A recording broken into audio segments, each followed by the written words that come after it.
అందరికీ నమస్కారం. తెలుగు కథల నిలయం ఛానల్‌కి స్వాగతం. అమ్మా, మన రుక్మిణిని చూసుకోవడానికి ఈరోజు వైజాగ్ వాళ్ళు వస్తున్నారుట. వాళ్ళు ఫోన్ చేసి చెప్పారు. సాయంత్రం ఆ ఏర్పాట్లు చూడండి. సుధాకర్ తల్లితో చెప్పాడు.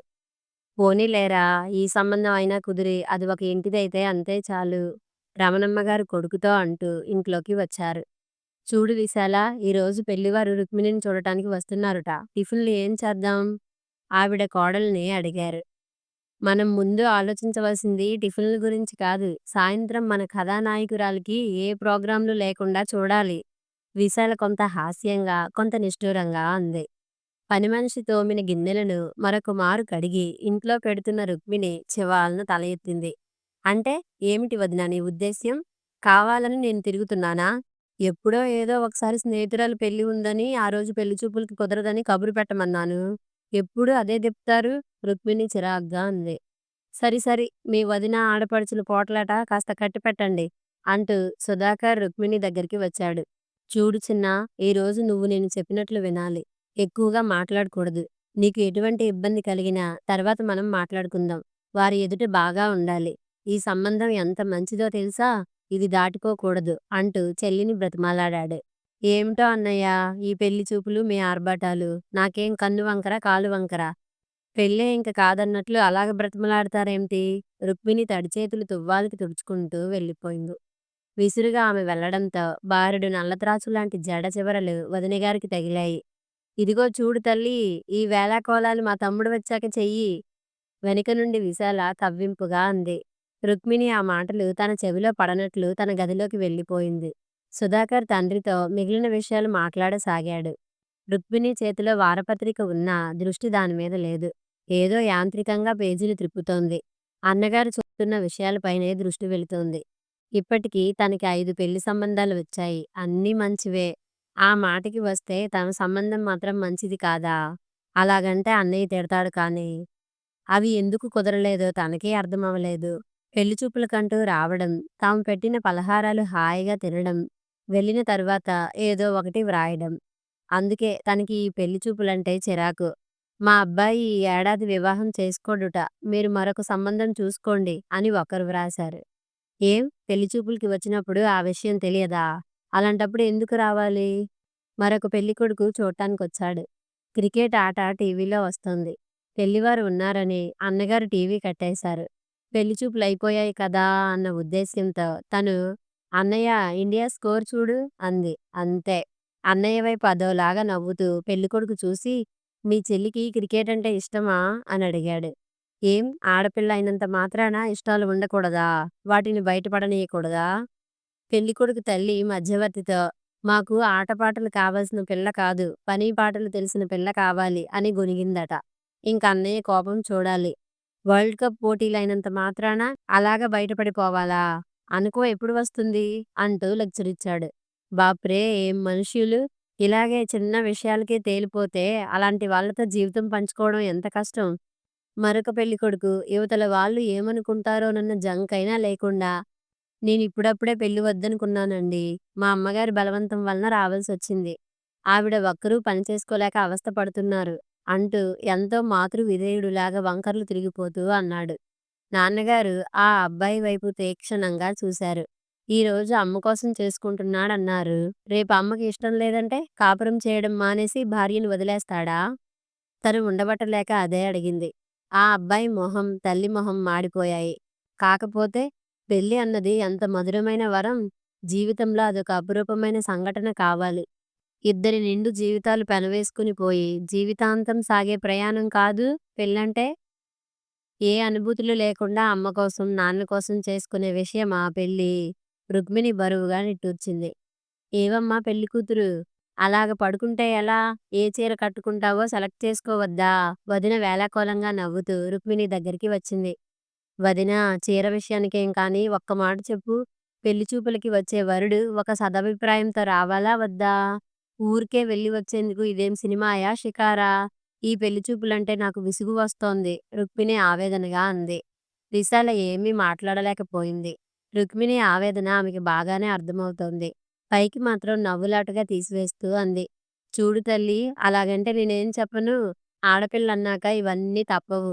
వీటిని సీరియస్‌గా తీసుకోకూడదు. ఏదో నా అదృష్టం బాగుండి మీ సంబంధం నాలుగవదయింది. లేకపోతే ఇంకా ఎందరి ముందు నేను కూర్చోవలసి వచ్చేదో. విశాల అత్తవారి సహృదయతను గుర్తు చేసుకుంటూ అంది. మా నాన్నగారు ముందే అన్నయ్యకి చెప్పారు వదినా. ఒక మంచి భావనతో ఆ అమ్మాయిని చూడు. ఒక మంచి భావనతో ఆ అమ్మాయిని చూడు. పెళ్లి చేసుకోదలుచుకున్నాననే ఆలోచనతో సహచరిగా ఆమె అనుకూలమా అని చూడు. అంతేకాని కాలక్షేపం కోసం అన్నట్లు వెళ్ళడం, వాళ్ళలో 10 లోపాలు వెతకడం మంచి పని కాదు. ఈ కాలంలో నాన్నగారి వంటి వారు చాలా అరుదు. రుక్మిణి కళ్ళు తండ్రిని తలుచుకోగానే గర్వంతో విశాలమయ్యాయి. బావుంది. మామయ్య గారి ముద్దుల కూతురివనే నిన్ను అత్తగారు, మీ అన్నయ్య ఏమీ అనలేకపోతున్నారు. ఈసారి తప్పక కుదిరిపోతుందిలే. పద ఇల్లు సర్దుదాం అంటూ రుక్మిణి జబ్బ పట్టుకుని లేపింది విశాల. పెళ్లి చూపులంటే రుక్మిణికి ఏం కంగారు లేదు కానీ, రమణమ్మ గారు మాత్రం ఒకటే కంగారు పడసాగారు. అక్కడికి రాజారావు గారు భార్యను దెబ్బలాడుతూనే ఉన్నారు. ఎందుకు రమణ హైరానా పడతావు? అమ్మాయికి వరుడు ఎక్కడో పుట్టే ఉన్నాడు. ఆ ఘడియ వస్తే తారసపడక తప్పదు కదా! రమణమ్మ గారు ఆయన నిబ్బరం చూసి ముక్కున వేలేసుకుంటారు. ఈయనసలు ఆడపిల్లల్ని కన్న తండ్రేనా? అంత నిశ్చింతేమిటి అని ఆవిడ అభిప్రాయం. అయినా పెద్దమ్మాయి శైలజ దారి వేరు, రుక్మిణి దారి వేరు. శైలజ అమాయకంగా గంగిగోవులాగా ఉంటుంది. పెద్దల్లుడు లెక్చరర్. చూసిన మొదటి సంబంధమే పెద్ద పిల్లకి కుదిరిపోయింది. అత్తయ్య మీరు హాల్లోకి వెళ్ళి వాళ్ళ దగ్గర కూర్చోండి. నేను మిగిలిన ఏర్పాట్లు చేస్తాను. విశాల మాటలతో ఆవిడ అలాగేనంటూ వచ్చిన వాళ్ళను లోపలికి తీసుకుని వచ్చి వాళ్ళతో మాట్లాడుతూ కూర్చున్నారు. విశాల లోపలికి రావడంతో రుక్మిణి అన్నగారి పిలుపుకి బదులుగా వదినతో పాటు హాల్లోకి నడిచింది. సుధాకర్ చెల్లెలి గూర్చి వాళ్ళకి వివరాలు చెప్పసాగాడు. రుక్మిణి మనసు భావరహితంగా ఉంది. ఎన్నిసార్లు ఈ పెళ్లి పరీక్షకి సిద్ధపడాలి? ఏ 2, 3 ఇంటర్వ్యూలకో వెళితే ఉద్యోగమైనా దొరుకుతుందేమో కానీ, పెళ్లి సంబంధం ఎన్ని ఇంటర్వ్యూలైతే కుదురుతుందో ఎవరూ చెప్పలేరు. హాయిగా ఉద్యోగం చేసుకుంటానంటే తల్లిదండ్రులు వినరు కదా! మీరేం మాట్లాడటం లేదు? పెళ్ళికొడుకు చెల్లి అడిగింది. రుక్మిణి ఈ లోకంలోకి వచ్చింది. ఏం మాట్లాడమంటారు? చిన్నగా నవ్వి అడిగింది. మీ హాబీస్ ఏమిటి? డిగ్రీతో చదువెందుకు ఆపేశారు? మళ్ళీ ఆ అమ్మాయి అడిగింది. సంగీతం అంటే నాకు ప్రాణం. ఏ కాస్త తీరిక సమయం దొరికినా సంగీతం వింటాను. మంచి పుస్తకాలు చదవడం అంటే ఎంతో ఇష్టం. రుక్మిణిలో బెరుకుపోవడంతో తన వయసే గల ఆ అమ్మాయితో సంభాషణలో పడింది. పెళ్ళికొడుకు ఆసక్తిగా వారిద్దరి సంభాషణ వింటున్నాడు. డిగ్రీ ఫస్ట్ క్లాసులో పాసైనా పై చదువుకి తల్లిదండ్రులు అడ్డు చెప్పడం వలన ఊరుకున్నానని రుక్మిణి అనడంతో విజయ సానుభూతిగా చూసింది. అయితే ఇంక పై చదువు ప్రసక్తే లేనట్లేనా? విజయ కవ్వింపులాగా అడిగింది. ఏమో! అది నేను ఎలా చెప్పగలను? నా జీవిత భాగస్వామి నన్ను ప్రోత్సాహపరిస్తే తప్పక పై చదువు సాగిస్తాను. రుక్మిణి నిశ్చలమైన స్వరంతో బదులిచ్చింది. పెళ్ళికొడుకు చూపులు రుక్మిణి చూపులతో కలిశాయి. పర్వాలేదు అందగాడే అనుకుంది రుక్మిణి. చదువు విషయాలకేం గాని అమ్మాయి నీకు వంట పనులు బాగా వచ్చునా? ఇంక ఉండబట్టలేక రుక్మిణిని నందగోపాల్ మేనత్త అడిగింది.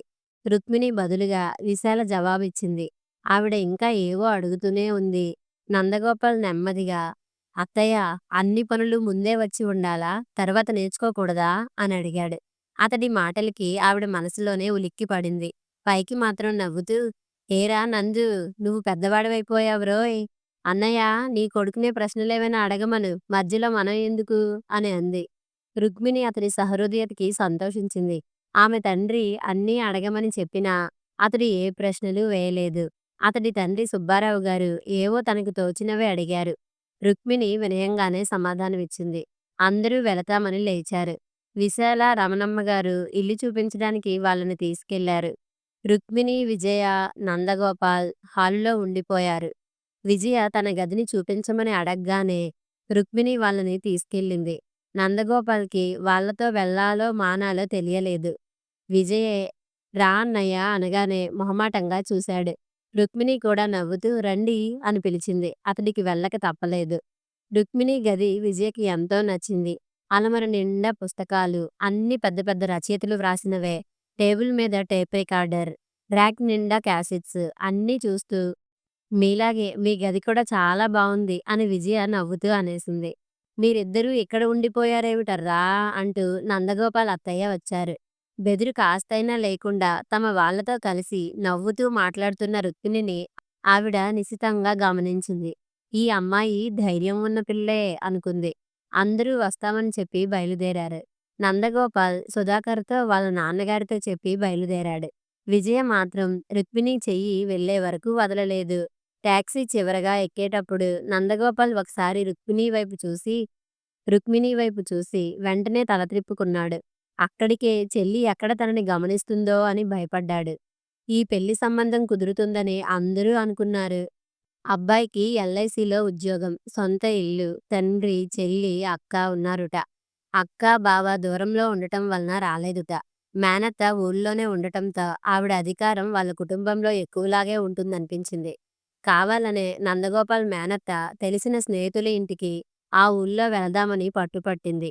పిల్ల తాలూకు మంచి చెడ్డలు మధ్యవర్తుల వలననే తెలుస్తాయని ఆవిడ వాదన. సుబ్బారావు గారికి ఆ సమయంలో వెళ్ళడం ఇష్టం లేకపోయినా తప్పలేదు. సుదర్శనం ఆయన చిన్ననాటి మిత్రుడు. విషయం చెప్పగానే మంచి సంబంధమని చెప్పేశాడు. పోతే అమ్మాయి చాలా తెలివైనది, చురుకైనది. మా అమ్మాయికి సీనియర్ ఆ పిల్ల అని చాలా విషయాలే చెప్పాడు. రుక్మిణికి ఆయన కూతురికి బాగానే పరిచయం అవడం వాళ్ళకి అనుకూలించింది. విజయకి రుక్మిణి చాలా నచ్చింది. ఆ అమ్మాయి తన అభిప్రాయం వెంటనే చెప్పేసింది. మేనత్తకి రుక్మిణి నచ్చలేదు. ఆడపిల్లనన్న బెదురు లేకుండా ఇప్పుడే అంత స్వతంత్రంగా ప్రవర్తించింది. రేపు తనని ఖాతరు చేస్తుందా? ఏమో అన్నయ్యా! మనవాడు గంగిగోవులాంటివాడు. ఆ అమ్మాయి చూస్తే జానలాగా ఉంది. నీకా ఆడదిక్కు లేదు. సంబంధం విషయంలో తొందరపడితే ఆ తర్వాత మీరే బాధపడాలి. ఆవిడ అంత ఖచ్చితంగా అంటుంటే ఆయన ఏమీ అనలేకపోయారు. పిల్ల కాస్త చురుకైనదన్న మాట నిజమే. కానీ మంచి పిల్లే కనిపిస్తోంది అని ఆయన ఎటూ తేల్చుకోలేకపోయారు. నందగోపాల్‌కి వాళ్ళ మాటలు వింటుంటే ఏమనడానికి మనస్కరించలేదు. తండ్రి బాధ్యత, ఇంటి బాధ్యత తనపై ఉండటంతో అతడు ఏ రకంగానూ తన అభిప్రాయం వాళ్ళకి చెప్పలేకపోయాడు. రుక్మిణి అందం, చురుకుదనం అతడిని ఆకర్షిస్తున్నాయి. అమ్మ ఉంటే బాగుండేది. అన్ని విషయాలు ఆవిడే చూసుకునేది అని బాధపడ్డాడు. ఆ రోజు ఆఫీసులో పనిచేస్తుంటే నందగోపాల్‌కి అటెండర్ ఒక కవర్ తెచ్చి ఇచ్చాడు. తనకి ఆఫీస్ అడ్రస్‌కి ఉత్తరం ఎవరు చెప్పమా అని కుతూహలంగా కవర్ చింపాడు. గులాబీ రంగు కాగితంపై గుండ్రటి అందమైన అక్షరాలు. అతడు ఆశ్చర్యంగా ఉత్తరం చదవడం ప్రారంభించాడు. అతడికి తెలియకుండానే ఉత్తరం చదువుతుంటే అతడి పెదవులు చిరునవ్వుతో విచ్చుకున్నాయి. శ్రీ నందగోపాల్ గారికి రుక్మిణి నమస్కరించి వ్రాయినది. నేను ఎవరా అని ఆశ్చర్యపోవడం లేదు కదా! ఈ మధ్యనే మన పెళ్లి చూపులు జరిగాయి కదా! అందుకని గుర్తు ఉన్నాననుకుంటున్నాను. నాకు మీరు బాగా నచ్చారు. ఒక ఆడపిల్ల ఇలాగ మొహమాటం, సిగ్గు లేకుండా చెప్పటం ఏమిటని ఆశ్చర్యపోతున్నారా? ఉన్న విషయాన్ని నిజాయితీగా ఒప్పుకోవడానికి మొహమాటం ఎందుకు చెప్పండి? అయినా మీలో వంక పెట్టడానికి ఏముంది? ఎల్ఐసి అసిస్టెంట్‌గా చక్కటి ఉద్యోగం, మంచి రూపం, అంతకంటే శుతిమెత్తని ప్రవర్తన ఇవన్నీ మీ యందు నన్ను ఆకర్షించిన విషయాలే. పెళ్లి చూపుల నాటి మీ ప్రవర్తన చాలు మీ గురించి అంచనా వేయడానికి. మెతుకు చూస్తే చాలదా అన్నం ఉడికిందో లేదో చెప్పడానికి? అలాగా మీ సంస్కారయుతమైన ప్రవర్తన నాకు నచ్చింది. నేను మీకు నచ్చానని నాకు అర్థమైంది. అయితే మీ నుండి ఇంకా ఏ విషయం ఉత్తరం రాలేదని మా వాళ్ళు అనుకుంటున్నారు. మీ ఆఫీస్‌లోని ఫ్రెండ్స్ మా అన్నయ్యకి ఫ్రెండ్స్ కదా! శ్రీకాంత్ గారు మీరు మా సంబంధం విషయంలో పడుతున్న మీమాంస గురించి చెప్పారుట. మీ మనసులోని శంకలు తొలగించవలసిన అవసరం ఉందని భావించి ఈ ఉత్తరం వ్రాస్తున్నాను. ఇద్దరు ఇష్టమైన వాళ్ళు పెళ్లి చేసుకోవడానికి మిగిలిన విషయాలు అడ్డు రాకూడదు కదూ! మిమ్మల్ని చేసుకున్నాక మీ కుటుంబం నాదే అవుతుంది. దాని మంచి చెడ్డలు చూడవలసిన బాధ్యత నాకు ఉందని ఎలా మర్చిపోతాను? దాని మంచి చెడ్డలు చూడవలసిన బాధ్యత నాకు ఉందని ఎలా మర్చిపోతాను? కుటుంబం వేరు, వ్యక్తులు వేరు కాదు కదా! కుటుంబం అంటే నాకు ఎంతో ప్రేమ, గౌరవం. అందుకే మా వాళ్ళ మాటకి విలువనిచ్చి వివాహానికి సుముఖత చూపించాను. పై చదువు అయినా మీరు ప్రోత్సాహం ఇస్తే నా విధులు నిర్వహించాక కొనసాగిస్తాను. లేదు ఈ జన్మకి ఇంతే ప్రాప్తమనుకుంటాను. అంతేగాని నా కోరికల కోసం బాధ్యతలను ఎలా విస్మరిస్తాను? మీకున్న బాధ్యతలు నాకు అర్థమయ్యాయి. వాటి విషయంలో నా సహకారం మీకు ఎప్పుడూ ఉంటుంది.